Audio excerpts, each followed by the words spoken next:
পয়সার কাছে সব মানুষ বিক্রি।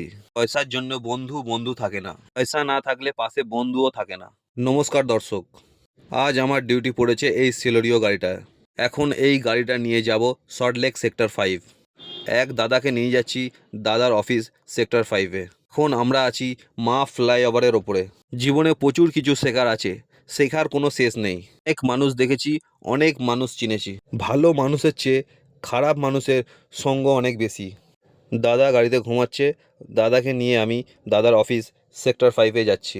ফ্লাইওভার থেকে সোজা যাব চিংড়িঘাটা। খারাপ মানুষের সঙ্গ সবাই দিতে চায়, ভালো মানুষের সঙ্গ কেউ দিতে চায় না। তাই কাজ করি, কাজের মধ্যেই থাকি, কাজের মধ্যেই জীবনটাকে এগিয়ে নিয়ে যাচ্ছি।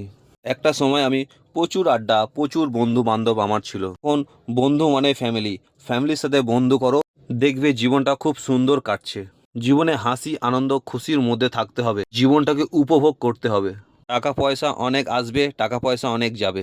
যাই হোক, অনেক কথাই বলে ফেললাম। আমার মনে হলো তাই তোমাদের সঙ্গে আমার মনের কথাগুলো শেয়ার করলাম।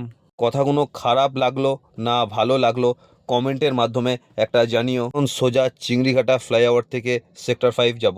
দাদার অফিসে পৌঁছে গেছি। এটা দাদার অফিসের পার্কিং। আমি গাড়িটা এখানেই পার্ক করলাম। অফিসটা বাইরে থেকে ঠিক এরকম লাগছিল। তারপর অফিস থেকে বেরিয়ে আমরা সোজা চলে এলাম লেক মল। লেক মলের ভেতরটা এরকম দেখতে লাগছিল, ভেতর থেকে খুব সুন্দর দেখতে লাগছিল লেক মলটা। মলের ভেতরে একটু আমি ঘুরলাম, ঘুরে চলে এলাম পার্কিংয়ে। আসার কিছুক্ষণ পর ওখান থেকে বেরিয়ে পড়লাম। অফিস টাইম, রাস্তায় জ্যাম ছিল অনেক। তারপর সম্প্রীতি ফ্লাইওভার ধরে বাটা মোড় গাড়ি গ্যারেজ করলাম।